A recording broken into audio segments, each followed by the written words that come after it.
Hari ini kan kita semua sedang diuji ya. Ada longsor, ada banjir, ada gempa. Nah pertanyaannya adalah, dengan rentetan ujian itu membuat Bunda makin dekat dengan Allah atau tidak gitu. Kalau dengan semua yang terjadi itu belum mampu membuat kita semakin dekat dan taat kepada Allah, butuh cara apa lagi yang harus Allah hadirkan dalam kehidupan kita?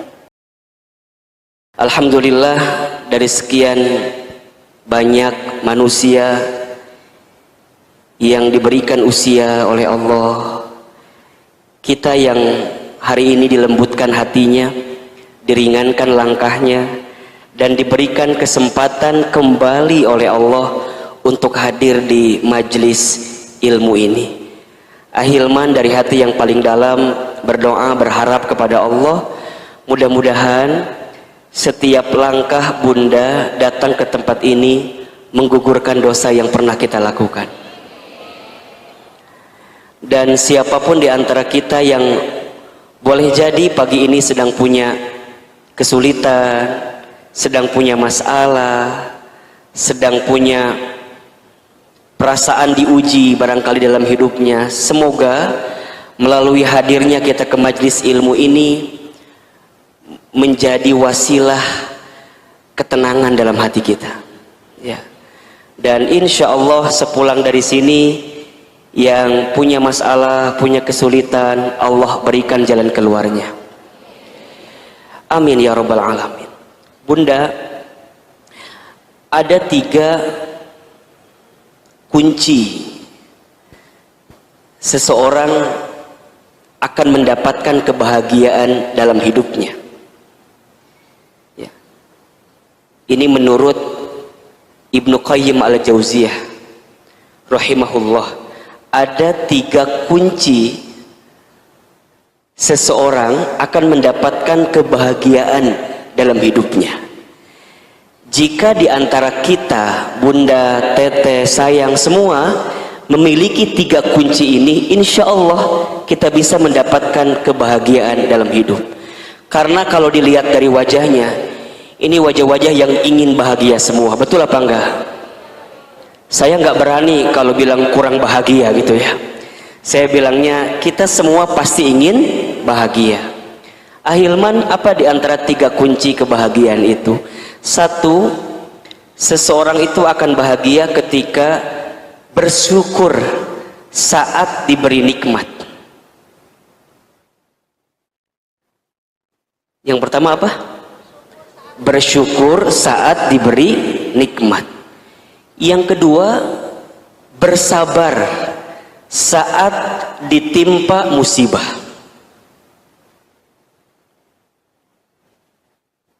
Yang kedua apa? Bersabar saat ditimpa musibah. Dan yang ketiga, bertaubat saat dia pernah berbuat dosa dan kesalahan. Bertaubat saat pernah berbuat dosa dan kesalahan. Saya ulangi, 3 kunci kebahagiaan menurut Ibnu Qayyim al-Jauziyah rahimahullah. 1, bersyukur saat diberi nikmat. Bersabar saat diberi atau ditimpa musibah. Dan bertaubat saat berbuat dosa dan kesalahan. Itulah 3 kunci yang akan menjadikan hidup kita ini, Bunda, bisa berada pada trek jalur menemukan kebahagiaan dalam hidup. Bersyukur itu maknanya berterima kasih kepada Zat yang memberikan nikmat dalam kehidupan kita. Siapa? Allah. Maka yang membuat dia bisa bahagia di awal hari yang dia sedang jalani adalah kalimat yang keluar di lisannya adalah Alhamdulillah. Alhamdulillah. Ketika bangun tidur, apa yang kita baca? Alhamdulillahilladzi ahyana ba'dama amatana wa ilaihin nusyur. Kita kemudian sarapan, makan pagi, setelah makan kita pun mengucapkan kalimat Alhamdulillahilladzi at'amana wa saqana wa ja'alna minal muslimin. Jadi yang keluar di lisannya hanyalah kalimat Alhamdulillah, tanda yang paling sederhana dia bersyukur kepada Allah. Makanya berkali-kali Ahilman pernah sampaikan, syukur itu bentuknya ada 3 kan. 1, asyukru bil qalbi, syukur dengan hati. Bagaimana caranya syukur dengan hati? Meyakini dalam hati kita begitu banyak nikmat yang Allah berikan. Setuju nggak? Allah berfirman dalam Al-Quran, jika engkau menghitung nikmat Allah, sehebat apapun kamu menghitungnya, kamu tidak akan bisa menghitung nikmat Allah. Kenapa? Saking banyaknya nikmat Allah. Maka mohon maaf ya, siapapun di antara bunda, di antara kita yang barangkali hari ini sedang disapa dengan masalah, sedang disapa dengan ujian, demi Allah saya sampaikan, nikmat yang Allah berikan jauh lebih besar daripada masalah yang sedang kita hadapi. Catat status hari ini, nikmat yang Allah berikan lebih besar dari masalah yang sedang kita hadapi. Yang kedua, asyukru bil lisan, kan? Syukur dengan lisan. Minimal dengan mengucapkan kalimat apa? Alhamdulillah. Alhamdulillah. Bahkan ketika kita mendapatkan sesuatu yang tidak kita inginkan pun, yang keluar kalimatnya adalah Alhamdulillah. Ketika diberikan nikmat, Alhamdulillahilladzi bi ni'matihi tatimmus sholihat. Ketika diberikan sesuatu yang barangkali mohon maaf tak sama dengan apa yang kita inginkan, kita pun keluar kalimatnya Alhamdulillah ala kulli hal. Segala puji bagi Allah atas segala sesuatu yang terjadi. Sampai kemudian asyukru bil amal, syukur dengan amal perbuatan. Apa buktinya? Kita mendekat taat kepada Allah. Bunda hari ini ngaji, bentuk syukur. Bunda tadi sholat subuh, bentuk syukur. Bunda tadi sholat tahajud, bentuk syukur. Nanti bunda infak sedekah, bentuk syukur. Bunda baca Quran, bentuk syukur. Bunda ikut kelas tahsin, ikut kelas tahfidz bersama Daku Bogor, itu bentuk syukur. Jadi bentuk syukur kita kepada Allah dengan apa? Dengan menjadikan semua nikmat dari Allah sebagai jalan untuk mendekat kepada Allah. Itu syukur. Itu syukur. Makanya coba dicek dalam kehidupan bunda, dari sekian banyak nikmat yang Allah berikan kepada kita, sudahkah sepenuhnya digunakan untuk jalan Allah atau bukan? Cek rumah bunda, cek mobil bunda, cek motor bunda, cek suami bunda, cek anak-anak bunda, cek pekerjaan bunda, cek bisnis kita. Kira-kira dengan semua nikmat yang besar itu sudah membuat kita makin dekat dengan Allah atau tidak? Kalau belum, evaluasi, mumpung ada waktu. Mumpung ada waktu. Khawatirnya kita hari ini sibuk dengan urusan dunia, tapi urusan dunia kitalah yang kemudian membuat kita pun juga lupa dari Allah. Jangan-jangan itu. Bunda punya usaha, jangan-jangan usaha bunda yang membuat bunda lupa dari Allah. Bunda punya pekerjaan, jangan-jangan pekerjaan kita yang membuat kita jauh dari Allah. Bunda punya keluarga, jangan-jangan keluarga kita pun juga adalah keluarga yang jauh dari Allah. Maka nanti kalau pulang ke rumah, sampaikan kepada suami, ayah, kita sudah puluhan tahun berumah tangga, kira-kira visi misi rumah tangga kita itu sudah sesuai dengan kemauan Allah atau bukan? Mohon maaf ya, berkali-kali saya sampaikan, rumah tangga itu bunda, atau pernikahan itu bunda, bukan hanya sekedar menyatukan dua hati yang saling mencintai, bukan. Tapi yang paling penting adalah saat kita bersama di rumah tangga, menjadikan rumah tangga kita sebagai jalan untuk mendekatkan surga dalam kehidupan kita. Itu yang paling penting. Makanya bunda perhatikan ya, di awal ayat tentang pernikahan yang biasa dibaca itu surat Ar-Rum ayat 21, Apa kalimat pertamanya? Wa min ayatihi, kan gitu ya. Dan di antara tanda-tanda kekuasaan Allah. Makna lainnya adalah dan di antara tanda-tanda yang bisa mendekatkanmu dengan Allah. Maka yang disebut dengan rumah tangga sakinah, mawaddah, warahmah, rumah tangga yang baik itu rumah tangga yang saat etape proses perjalanannya membuat kita semakin dekat dengan Allah Subhanahu wa taala. Maka ini menjadi penting. Bunda lihat suami, ya, lihat suami, lihat anak-anak, itu semuanya menjadikan kita makin dekat dengan Allah gitu. Mohon maaf, kalau seandainya suami bunda ternyata keadaannya tidak mampu, mohon maaf ya, menuntun bunda dalam kebaikan, tidak ada alasan, barangkali itulah pahala bagi bunda agar sabar mendampingi suami bunda. Mohon maaf ya, ada istilah rumahku surgaku, betul apa enggak? Rumahku surgaku itu jangan hanya dipahami sebagai keadaan rumah yang suaminya soleh, suaminya baik. Ya kalau gitu mah gampang, betul apa enggak? Bukan hanya itu, tapi rumah tangga, rumahku surgaku itu adalah keadaan yang bagaimanapun keadaannya mampu mendekatkan kita dengan Allah Subhanahu wa taala. Bunda punya suami soleh, alhamdulillah, karena Allah memberikan kepada bunda pasangan yang soleh yang mampu menuntun bunda. Tapi mohon maaf, jika seandainya suami kita pun juga kurang soleh, boleh jadi Allah menyiapkan pahala sabar kepada bunda untuk mampu menemani suami bunda yang kurang soleh itu.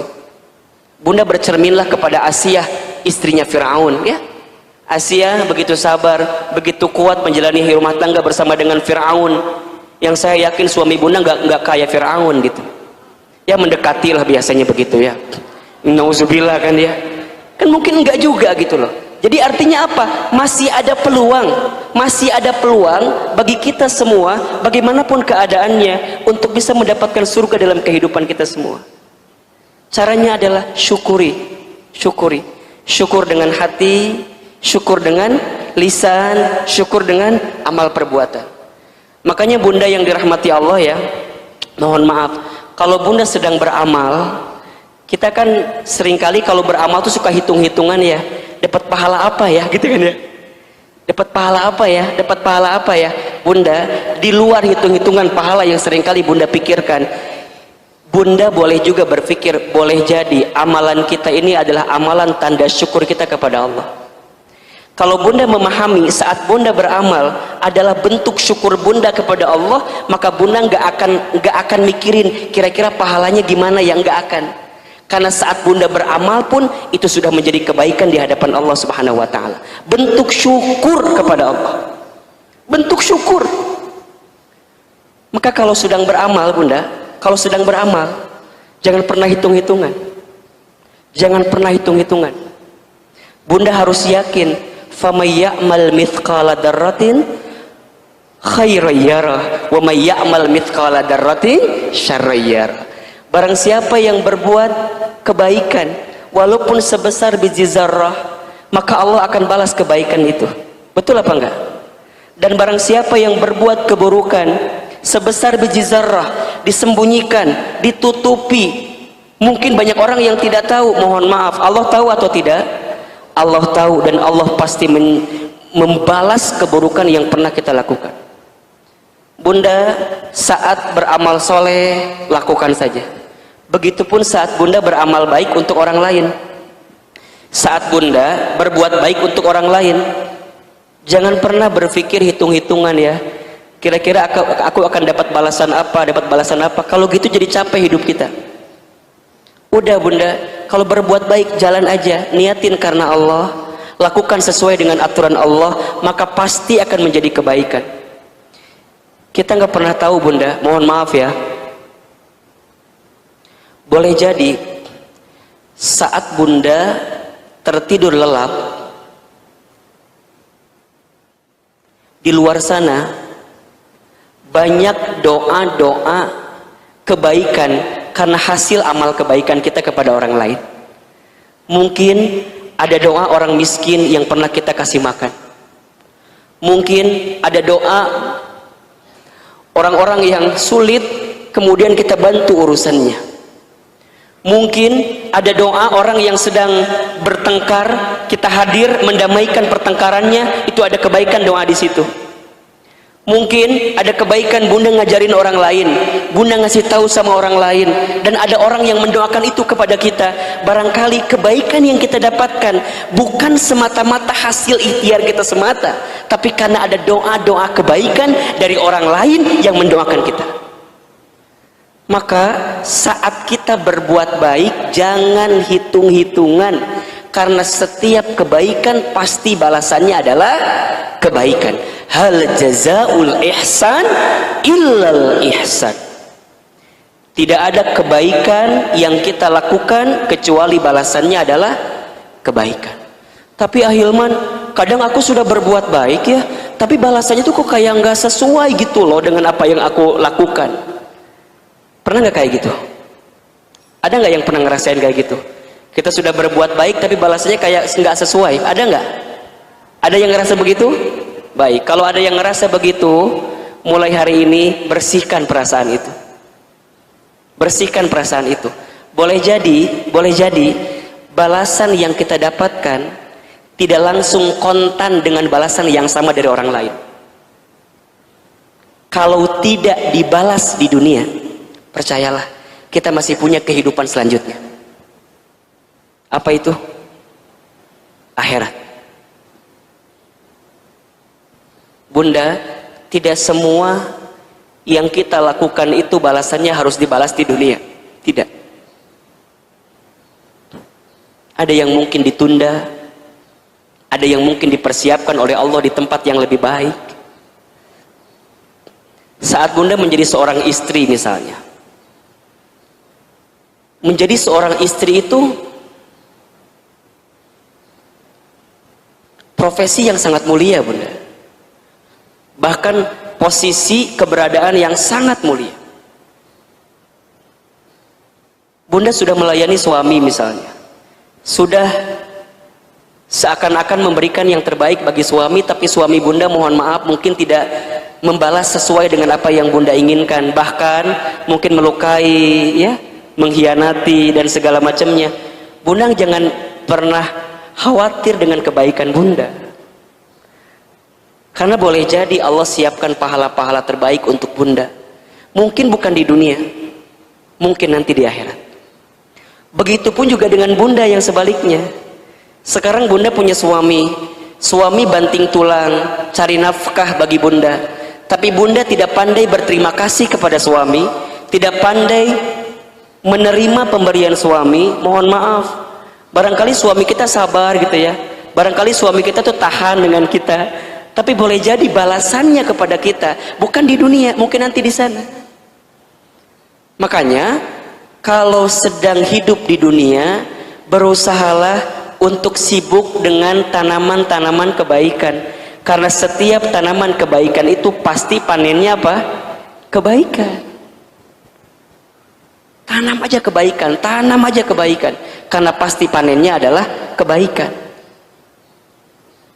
Ustadz, kadang-kadang kalau kita lagi berbuat baik itu suka ada semangatnya, kadang-kadang ada apa?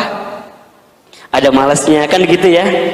Bunda, di antara nasihat yang paling jelek dan bisa nguatin kita untuk istiqomah dalam kebaikan adalah zikrul maut, banyak ingat-ingat tentang kematian. Itu aja. Kalau bunda lagi futur, kalau bunda lagi down, kalau bunda lagi merasa lemah, tak berdaya, dan lagi ngerasa males gitu untuk ngerjain sesuatu yang baik-baik, bunda ingat yang namanya kematian. Hidup di dunia ini nggak lama, sebentar. Dan dunia ini memang tempat capek bunda, tempat capek. Kapan istirahatnya Ahilman? Istirahatnya nanti di surga. Dunia ini memang tempat capek bunda, tempat ujian, tempat kita harus berlelah-lelah, bercapek-capek. Nggak apa-apa, bercapek-capek, berlelah-lelah untuk kebaikan di hadapan Allah, maka kita akan mendapatkan balasan kebaikan nanti dalam kehidupan yang sebenarnya. Di mana? Di akhirat, di surga. Itu impian kita semua. teruslah sibuk dalam kebaikan. Walaupun kata orang, bun, kok nggak ada capeknya ya, kok nggak ada capeknya ya, ngaji lagi, ngaji lagi, ngaji lagi. Iya, memang dunia tempat capek. Sampai kemudian Allah memberhentikan kehidupan dunia kita. Saatnya engkau kembali. Ya ayatuhan nafsul mutmainnah, irji'i ila rabbiki radiyatan mardiyah, fadkhuli fi ibadi wadkhuli jannati. Wahai hambaku yang berjiwa tenang, masuklah, kembalilah, kata Allah. Kemana? Ke surga. Ini tempat yang kau idam-idamkan selama ini kan. Engkau baca Quran, engkau infak sedekah, engkau sholat tahajud, engkau ta'lim, engkau menggunakan hijab terbaik, jilbab terbaik, engkau melayani suami, engkau infak sedekah. Capek, iya. Dan Allah tidak akan pernah luput pandangannya kepada kita. Pasti Allah membalas semua kebaikan-kebaikan itu. Maka indahnya hidup dunia ini, selain dikasih nikmat, dikasih juga apa? Musibah. Dikasih juga apa? Cobaan. Betul apa enggak? Makanya yang kedua, ciri dan kunci tanda orang akan mendapatkan kebahagiaan adalah bersabar saat ditimpa musibah. Memang hidup ini hakikatnya adalah tempat ujian kan. Wa nabluukum bisyarri wal khairi fitnah. Dan pasti kami akan menguji kamu sekalian dengan kesulitan, dengan kebaikan, dengan kesedihan, dengan kebahagiaan. Fitnah sebagai ujian. Wa ilaina turja'un, dan hanya kepada kami lah engkau akan dikembalikan. Hidup ini hanyalah giliran-guliran dari ujian-ujian. Ada saat tertawa, ada saat menangis, ada saat menerima, ada saat kehilangan, ada saat sehat, ada saat sakit, ada saat kita lapang, ada saat sempit, ada saat kita kaya, ada saat kita miskin atau cukup, ada saat kita mendapatkan, ada saat kita melepaskan. Begitulah kehidupan dunia ini. Makanya kata Nabi SAW, ajaban li amril mu'min, katanya, sungguh menakjubkan keadaan orang beriman itu. Kenapa? Inna amrohu kullahu lahu khair. Setiap perkara yang datang bagi orang beriman, semuanya baik. Semuanya baik, dan itu hanya bisa didapatkan oleh orang yang beriman saja.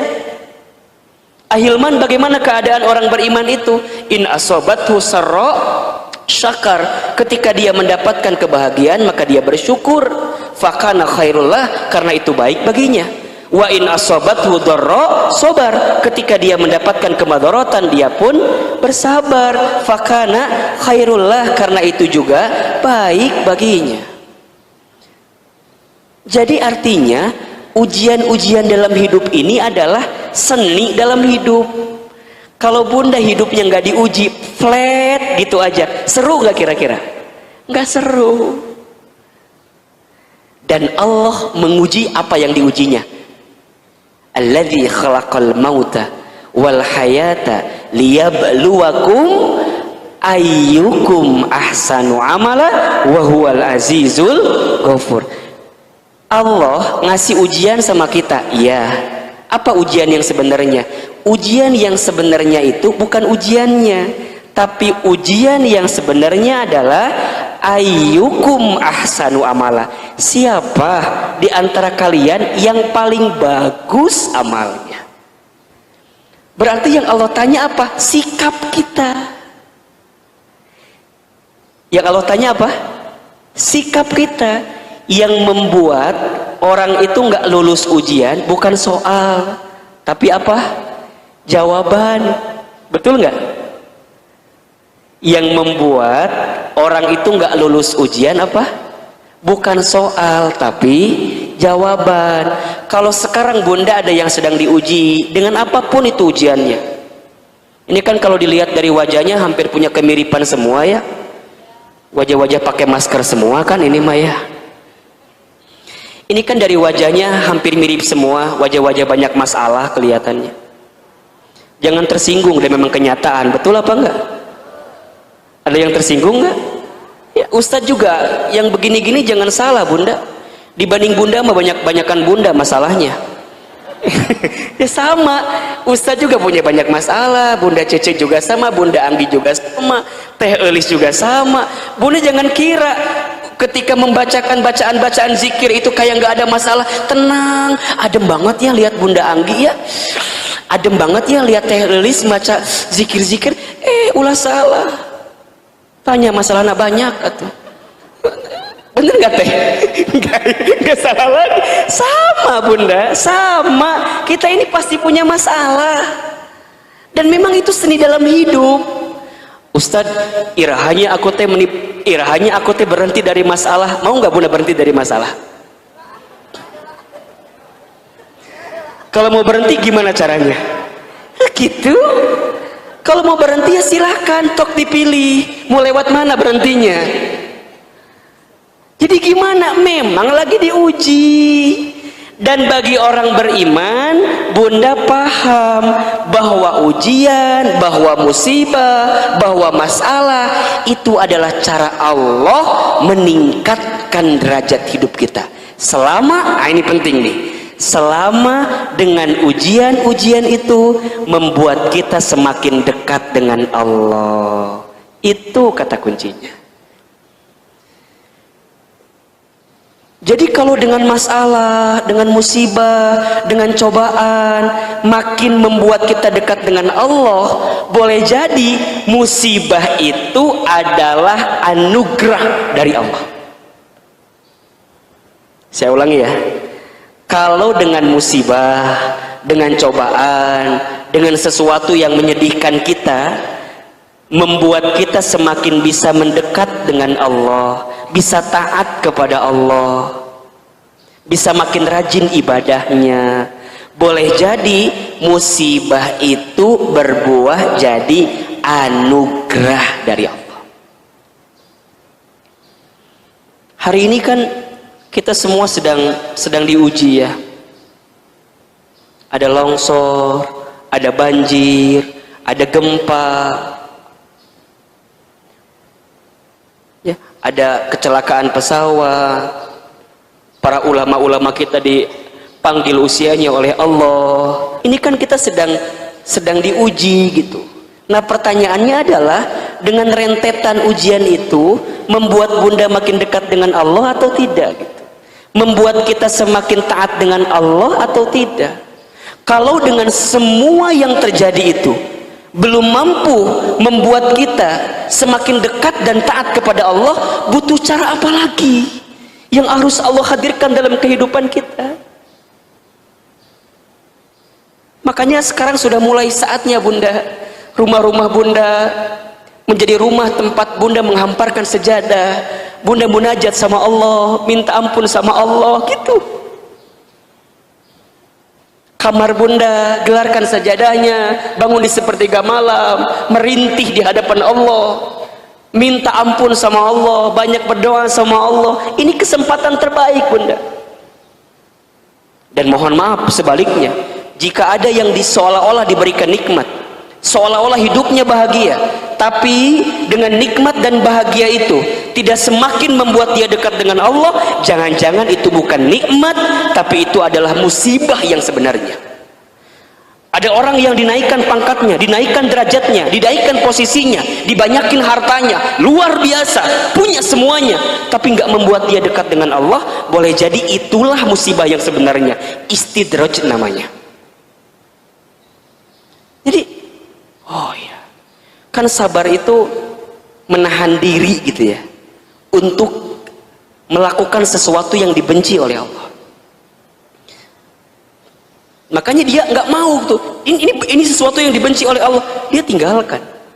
Makanya sabar nanti ada 3 kan, ada sabar dalam ketaatan kepada Allah, yang kedua ada sabar dalam meninggalkan maksiat, dan yang ketiga sabar ketika ditimpa musibah. Dan itu tingkatan Bunda ternyata rumusnya. Seseorang tidak akan bisa sabar menghadapi musibah kalau dia nggak sabar meninggalkan maksiat. Seseorang tidak akan sabar meninggalkan maksiat kalau dia tidak sabar dalam ketaatan kepada Allah. Maka wajar jika ada keterangan yang menyebutkan musibah yang terjadi itu diakibatkan karena banyaknya dosa, maksiat yang dilakukan oleh manusia. Kan begitu. Dzakharul fasada fil barri wal bahri bima kasabat aydin nas, kan begitu. Telah nampaklah kerusakan di langit, di daratan, di lautan. Karena apa? Karena ulah tangan manusia. Dan memang begitu kan? Dalam ayat lain Allah sampaikan, wa ma asabakum min musibatin fabima kasabat aydikum. Dan apapun musibah yang menimpa kamu sekalian, itu disebabkan oleh tangan ulah kamu sekalian. Tapi ujungnya lihat ayat ini, wa ya'fu an katsir, dan Allah memaafkan banyak terhadap keadaan kamu sekalian. Ketika kapan? Ketika ditimpa musibah, kita banyak bertobat, kita banyak bermuhasabah, semakin dekat dengan Allah, makin taat kepada Allah, maka di saat itu Allah mengangkat derajat kehidupan kita. Sabar, sabar. Jadi gimana Ustadz? Sabar. Punya suami soleh kudu sabar nggak? Hah? Saya tanya, punya suami soleh kudu sabar apa enggak? Kudu sabar. Sabar gimana Ustadz? Sabar menemani kesolehannya. Misalnya ada suami bunda yang rajin puasa sunnah, udah puasa Daud hari ini puasa, besok enggak, terus puasa lagi. Dan suami bunda mah kalau puasa teh sahurna kudu make sambel. Jadi kumaha ahilman, berarti tiap Janari kudu bangun ngarenos sambel. Sekarang pertanyaannya, kudu sabar ente kira-kira? Ngarenos sambel tiap Janari kudu sambel gak? Sabar. Sabar atuh. Dan memang kondisinya begitu. Suami kita ya, mohon maaf, kan biasanya kalau yang soleh itu menjaga benar gitu ya, cara mencari nafkah, cara mencari penghasilan, dia menjaga banget mana yang halal ya, mana yang baik. Banyak tapi haram dia tinggalkan. Pertanyaannya, bunda berani sabar nggak dengan keadaan itu? Sabar. Sok punya suami yang ganteng, kudu sabar nggak? Kudu sabar. Bunda punya suami kayak Ustadz Hilman, bukan berarti saya ganteng, bukan ya. Ini mah contoh ya, jangan dikaitkan dengan kalimat sebelumnya, jangan ya. Bunda misal punya suami soleh, kerma soleh, pinter, ganteng, benghar, itu mah kan aku banget ya gitu. Ya kan itu mah insya Allahnya, insya Allah suami bunda banget gitu kan. Yang suaminya gitu, ya enggak manggawe gitu kan. So kudu sabar nggak bunda? Kudu sabar bunda. Makanya saya bilang ke istri saya, bunda sayang, kudu sabar punya suami kayak ayah teh. Emang kumaha gitu? Sabar weh pokoknya mah. Sabar. Sama suami punya istri kayak bunda, kudu sabar nggak? Sabarna merenan sabar kuadrat merenan. Kalau punya kayak istri gini, banyak maunya, banyak mintanya, banyak ngomongnya, banyak hutang. Ya Allah. Jadi kudu sabar. Ya memang itu kondisinya bunda. Dan seni. Dan tidak ada nikmat kesabaran pada akhirnya balasannya adalah kebahagiaan yang paling hakiki. Apa itu? Surga. Surga. Makanya kalau ada yang nanya, Ahilman, sabar teh ada batasnya apa enggak ya? Kalau saya jawabannya enggak ada. Yang sering membatasi siapa? Kita sendiri. Selama kita hidup sabar. Makanya perintahnya apa? Ya ayyuhalladzina amanu sta'inu bis sabri was shalah. Wahai orang-orang beriman, minta tolonglah kepada Allah dengan apa? Sabar dan sholat. Bahkan bunda, nanti di pintu surga akan ada panggilan khusus bagi orang yang sabar. Itu ada di surat Ar-Ra'd kalau tidak salah, ayat 24 kalau tidak salah. Ada panggilannya, salamun alaikum bima sabartum. Selamat untuk kamu sekalian, sabartum, yang sabar atas kesabaran kamu sekalian. Kalau dia sabar, berarti apa kata kuncinya? Berarti diuji. Makin banyak ujiannya dalam hidup, kemudian dia makin sabar, makin dekat surga dalam kehidupannya. Jadi kalau orang tahu begitu rumusnya, kalau sedang diuji dia senang banget. Yes, diuji. Halo? Halo? Jadi kalau diuji dia senang banget. Alhamdulillah, diuji. Berarti dianggap kita sama Allah. Mohon maaf kalau bunda dilepasin begitu aja, dibuat enak, dibuat santai, dibuat tenang, dibuat kayaknya nggak ada masalah. Bunda lupa sama Allah, itulah musibah yang sebenarnya. Tapi kan Ustadz kadang-kadang tekuat, kumaha atunya, atuh maut, we tekuat mah. Tekuat. La yukallifullahu nafsan illa usaha. Allah nggak akan mungkin nguji kita di luar batas kemampuan kita. Jadi itu rumusnya, dibalik-balikin gitu. Jadi kalau bunda lagi ngomong sama suami, kan mohon maaf ya, mungkin kondisi lagi sulit, kadang-kadang curhat, ayah ini kia-kia teh hirup teh ayahnya, ayahnya memang susah teh, cek suami teh, oh nyahmanya ini memang diasa kia hirup tehnya, yuk kita pergi ke mana, ke Kali Cikeas. Naon orang pali dulu ayeuna. Jadi putus asa weh kita teh hidup teh. Karena kita nggak tahu rumusnya. Tapi kalau kita makin yakin rumusnya, makin ngerti rumusnya, bilang ketika si ayah ngeluh, "Mah, ayah teh sekarang gajinya nggak full kayak dulu. Biasa 5 juta, ayeuna mah 500." Kumaha ayah kumaha. Kita tuh ada sok teh kan ya. Awalnya ada bijak gitunya, ada bijak, pasti bilang 500, kela-kela ayah ulang ini ngomong naon dia teh kumaha. Biasanya 5 juta, ayeuna 500. Lamun bunda yang nggak yakin, kira-kira apa jawabannya? Ayah, kamu mikir nggak? Kan kita teh punya cicilan panci 300. Cicilan lomari nu can kabayar kamari kan aya 400.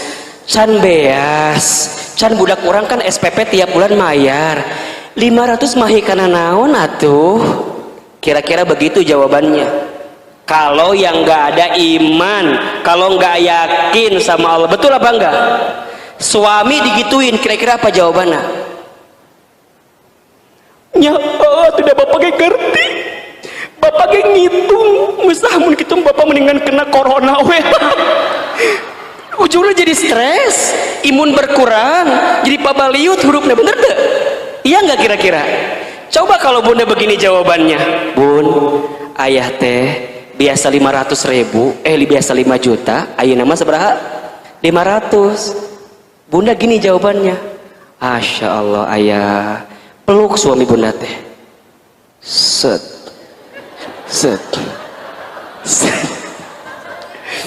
ulah kenceng teh, apa tuh?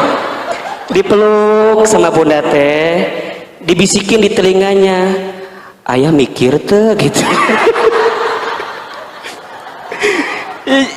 Jangan gitu atuh. Bunda peluk, bilang, ayah nggak apa-apa, yakin kalau sekarang ayah 500.000 dapatnya, mama bunda insya Allah nguatin, cukup-cukupin.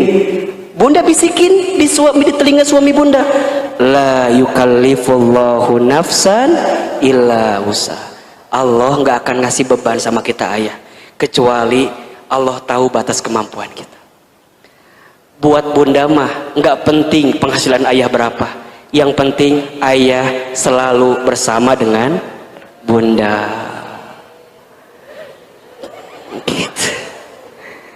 Gitu. Hari itu tenang, isuk liur.